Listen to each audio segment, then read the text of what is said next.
नमस्कार, स्वागत है आप सभी का परीक्षा वर्ल्ड के इस यूट्यूब चैनल में। दोस्तों, आज की इस वीडियो में हम कंप्लीट करेंगे आज का हमारा जो अगले क्रम का प्रैक्टिस सेट है उसको। तो चलिए आज के सेशन को शुरू करते हैं और देख लेते हैं कि आज का हमारा जो प्रैक्टिस सेट है 39वें नंबर का, इसमें हमने कौन कौन से महत्वपूर्ण 30 प्रश्नों को सम्मिलित किया हुआ है। तो चलिए आज के सेशन को शुरू करते हैं। पहला महत्वपूर्ण प्रश्न हमारा है, आपको बताना है कि हिरोशिमा और नागासाकी ये दो जो शहर हैं आपको किस द्वीप पे मिलेंगे, आपको बताना है। तो ये जो हिरोशिमा और नागासाकी दो फेमस नगर हैं आपको मिलेंगे। हिरोशिमा तो मिलेगा आपको होन्शु द्वीप पे और नागासाकी आपको मिलेगा क्यूशू द्वीप पे। तो आप इसे याद रखिएगा, हिरोशिमा और नागासाकी ये दोनों जो शहर हैं, पहला शहर आपको मिलेगा होन्शु द्वीप पे और नागासाकी आपको मिलेगा क्यूशू द्वीप पे। तो ऑप्शन ए इसका बिल्कुल सही है। तथा ये दोनों जो शहर आपको मिलेंगे जापान में, ये दोनों जापान के दो फेमस दो प्रसिद्ध नगर हैं जिन पे वर्ष 1945 ईस्वी में अमेरिका के द्वारा जो है परमाणु बम गिरा दिया गया था। आप इसे ध्यान दीजिएगा, ये दोनों जो फेमस शहर हैं हिरोशिमा और नागासाकी, ये दोनों जापान के फेमस शहर हैं जिन पर अमेरिका के द्वारा जो है 1945 में परमाणु बम गिरा दिया गया था। तो आप इसे याद रखिएगा। तथा ये दोनों जो शहर हैं ये किस द्वीप समूह पर स्थित हैं? तो हिरोशिमा आपको मिलेगा होन्शु द्वीप पे और नागासाकी आपको मिलेगा क्यूशू द्वीप पे। अगला प्रश्न हमारा है, निम्नलिखित में से कौन सी पर्वत श्रृंखला विश्व की सबसे लंबी पर्वत श्रृंखला है? तो विश्व की सबसे लंबी पर्वत श्रृंखला आपको मिलेगी दक्षिण अमेरिका की एंडीज। तो आप इसे याद रखिएगा, जो एंडीज पर्वत श्रृंखला है दक्षिण अमेरिका की, यह विश्व की सबसे लंबी पर्वत श्रृंखला है। आप इसे याद रखिएगा। तथा इस एंडीज की जो सबसे ऊंची चोटी वो है माउंट एकांकगुआ। क्या है? माउंट एकांकगुआ जो है इस एंडीज पर्वतमाला की सबसे ऊंची चोटी है। तो इसे भी आप याद रखिएगा। अगला प्रश्न हमारा है, विश्व का सबसे बड़ा यूरेनियम उत्पादक देश आपको बताना है। तो यूरेनियम उत्पादक देश विश्व में सबसे बड़ा आपको मिलेगा कजाकिस्तान, यानी कि यूरेनियम का जो सबसे बड़ा उत्पादक देश है वो कजाकिस्तान है। और अगर हम भंडारण की बात करें, रिजर्व की बात करें, तो ऑस्ट्रेलिया रिजर्व के मामले में पहले नंबर पे आता है। तो आपको याद रखना है, अगर उत्पादक देश की बात हो, विश्व में सबसे बड़ा जो प्रोडक्शन करने वाला देश है यूरेनियम का, वह हो जाता है कजाकिस्तान। अगर प्रश्न में पूछ लिया होता कि विश्व का सबसे बड़ा यूरेनियम का भंडारण कौन सा देश करता है, तो उसका आंसर आपका हो जाता है ऑस्ट्रेलिया। तो दोनों आपको याद रखना है। प्रश्न में दो तरह की चीज, अगर आपको किसी प्रकार का अगर इस तरह के प्रश्न पूछते हैं तो आपको दो चीज़ याद रखनी पड़ेगी। प्रश्न पूछा जा रहा है रिजर्व पूछ रहा है, भंडारण पूछ रहा है, या पूछ रहा है प्रोडक्शन। तो प्रोडक्शन और भंडारण दो अलग अलग चीज़ें होती हैं। तो प्रोडक्शन के मामले में कोई दूसरा देश होता है, रिजर्व के मामले में कोई दूसरा देश प्रथम पे होता है। तो दोनों आपको याद रखना है। प्रश्न को बिल्कुल ध्यान से पढ़ के प्रश्न को सॉल्व करना है। अगर प्रश्न में उत्पादक देश पूछे तो आपको उत्पादक देश का नाम देना है। अगर रिजर्व देश का पूछे तो रिजर्व वाले देश का नाम देना है। तो इस प्रश्न में क्या पूछा जा रहा है कि सबसे बड़ा उत्पादक देश कौन सा है? तो यूरेनियम का उत्पादक की अगर हम बात करें पूरे विश्व में, तो सबसे बड़ा जो उत्पादक देश यूरेनियम का वह है कजाकिस्तान। क्या है? कजाकिस्तान जो है यह सबसे बड़ा उत्पादक देश है यूरेनियम का पूरे विश्व में। वहीं अगर हम भंडारण की बात करें, रिजर्व की बात करें, तो सबसे ज़्यादा जो रिजर्व है यूरेनियम का आपको मिलेगा ऑस्ट्रेलिया देश में। तो रिजर्व और आपको प्रोडक्शन दोनों को याद रखना है। अगला प्रश्न हमारा है, भारतीय संविधान के किस अनुच्छेद के तहत जो है लोकसभा में अनुसूचित जातियों और अनुसूचित जनजातियों के लिए आरक्षण दिया गया है? तो अनुसूचित जातियों और अनुसूचित जनजातियों के लिए आरक्षण की जो व्यवस्था लोकसभा में की गई है, कौन से अनुच्छेद के तहत की गई है? तो अनुच्छेद 330 के तहत। तो ऑप्शन जो ए है इस प्रश्न का हमारा बिल्कुल सही है। अगला प्रश्न हमारा है, सुप्रीम कोर्ट के मुख्य न्यायाधीश के रूप में कार्य करने के लिए किसी व्यक्ति को उच्च न्यायालय में कम से कम कितने वर्ष तक कार्य करना चाहिए? तो कम से कम हाई कोर्ट में 10 वर्ष तक कार्य करना चाहिए अगर किसी व्यक्ति को मुख्य न्यायाधीश बनना है सुप्रीम कोर्ट का। तो ऑप्शन ए इसका बिल्कुल सही है। अगला प्रश्न हमारा है, निम्नलिखित में से कौन राज्यपाल को उसके कार्यालय से हटा सकता है, कार्यकाल से हटा सकता है? तो यह शक्ति या पावर दी गई है प्रेसिडेंट ऑफ इंडिया को, यानी कि ऑप्शन सी इसका बिल्कुल सही है। जो राज्यपाल होता है वह भारत के राष्ट्रपति के प्रसाद पर्यंत पद को धारण करता है। तो ऑप्शन जो इसका सी है बिल्कुल सही है। राष्ट्रपति जब चाहे राज्यपाल को उसके पद से हटा सकता है। अगला प्रश्न हमारा है, स्वर्ण सिंह समिति का संबंध निम्नलिखित में से किससे है?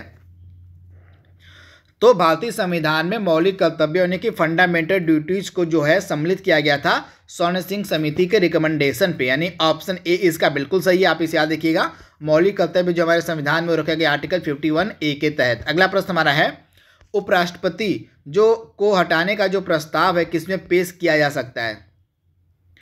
तो उपराष्ट्रपति यानी कि वाइस प्रेसिडेंट ऑफ इंडिया जो होते हैं उनको सिर्फ केवल जो है राज्यसभा में ही उनको हटाने का जो प्रस्ताव है वो पेश किया जा सकता है। तो आप इसे याद रखिएगा, केवल राज्यसभा में ही यह प्रस्ताव पेश किया जा सकता है उपराष्ट्रपति को उनके पद से हटाने का। अब ऐसा क्यों है, क्यों राज्यसभा में क्यों पेश किया जा सकता है? क्योंकि जो उपराष्ट्रपति होते हैं, जो वाइस प्रेसिडेंट होते हैं, वे राज्यसभा के सभापति होते हैं। इसी कारण से जो है उनको हटाए जाने का जो प्रस्ताव है केवल राज्यसभा में ही पेश किया जा सकता है। तो ऑप्शन बी इसका बिल्कुल सही है।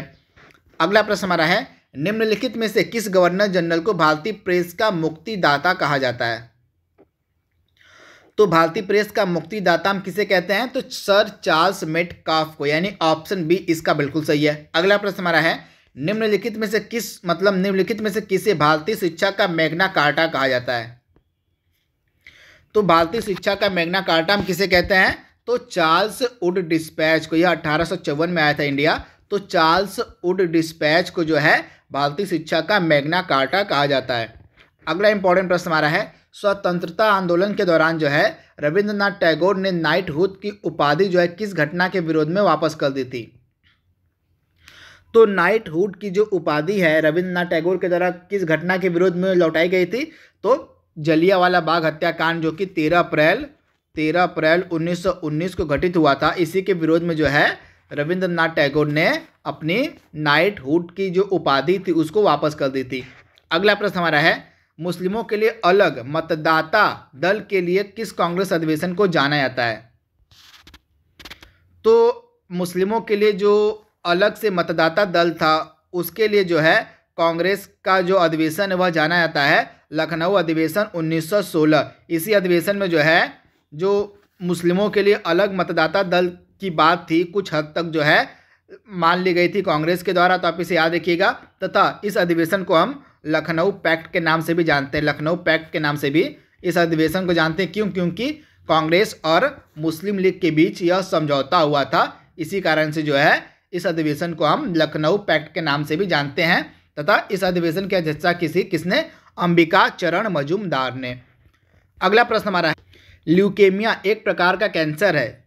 आपको बताना है ल्यूकेमिया एक प्रकार का कैंसर है जिसमें असाधारण बढ़ोतरी दर्ज की जाती है। आपको बताना है कि निम्नलिखित में से किसमें असाधारण बढ़ोतरी दर्ज की जाती है ल्यूकेमिया के कैंसर के दौरान? तो जिस किसी को भी ल्यूकेमिया का कैंसर होता है उसके शरीर में जो है श्वेत रक्त कोशिकाओं की जो संख्या है वह असाधारण रूप से बढ़ने लगती है। तो ऑप्शन इसका डी बिल्कुल सही है, श्वेत रक्त कोशिकाओं की संख्या में। अगला प्रश्न हमारा है, मानव रक्तदान के लिए कौन सा रक्त समूह जो है सार्वत्रिक दाता यानी कि यूनिवर्सल डोनर कौन सा रक्त समूह होता है? आपको बताना है। तो ऑप्शन बी इसका बिल्कुल सही है, ओ ब्लड ग्रुप जो होता है यह सार्वत्रिक दाता कहा जाता है। अगला प्रश्न हमारा है, रेडियो एक्टिविटी की खोज किसके द्वारा की गई थी?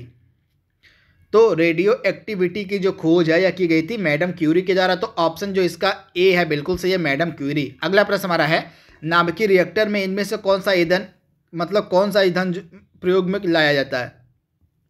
तो यूरेनियम इसका राइट आंसर हो जाएगा। यूरेनियम का जो इस्तेमाल है वह नाभिकीय रिएक्टर में किया जाता है। अगला प्रश्न हमारा है, हीलियम गैस को गुब्बारे में क्यों भरा जाता है? तो हीलियम गैस को गुब्बारे में क्यों भरा जाता है? क्योंकि यह वायु से हल्की होती है, यानी कि ऑप्शन जो इसका बी है बिल्कुल सही है, वायु से हल्की होती है।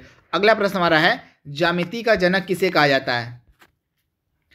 तो फादर ऑफ ज्योमेट्री हम कहते हैं यूक्लिड को, यानी कि ऑप्शन बी इसका बिल्कुल सही है, यूक्लिड। अगला प्रश्न हमारा है, लेडर टेक्नोलॉजी पार्क कहाँ अवस्थित है? तो कानपुर में आपको मिलेगा लेडर टेक्नोलॉजी पार्क, कानपुर है आपका उत्तर प्रदेश में। अगला प्रश्न हमारा है, वायुमंडल की लंबवत संरचना में सबसे निचली सतह कौन सी है? तो सबसे निचली सतह मानी जाती है क्षोभ मंडल। क्षोभ मंडल को हम इंग्लिश में कहते हैं ट्रोपोस्फियर, यानी कि ऑप्शन सी इसका बिल्कुल सही है, ट्रोपोस्फियर यानी कि क्षोभ मंडल। अगला प्रश्न हमारा है, निम्नलिखित में से किस अम्ल का जो उपयोग है कार्बोरेटियों में किया जाता है? तो कार की बैटरियों में कौन से एसिड का हम उपयोग करते हैं? तो सल्फ्यूरिक एसिड, यानी कि ऑप्शन सी इसका बिल्कुल सही है, सल्फ्यूरिक एसिड। अगला प्रश्न हमारा है, आलू के चिप्स के थैलों में कौन सी गैस भरी जाती है? तो नाइट्रोजन गैस भरी जाती है आलू के चिप्स के थैलों में। अगला प्रश्न हमारा है, निम्नलिखित में से किसे सर्वोत्तम फिल्म के लिए जो है ऑस्कर पुरस्कार 2020 दिया गया? तो 2020 ऑस्कर पुरस्कार दिया गया जो मूवी थी पैरासाइट, इसको, इस मूवी के डायरेक्टर है बोंग जून हू, तथा इनको जो है बेस्ट डायरेक्टर का खिताब भी दिया गया। अगला प्रश्न हमारा है, प्रथम खेलो इंडिया यूनिवर्सिटी गेम्स कहाँ आयोजित किए गए?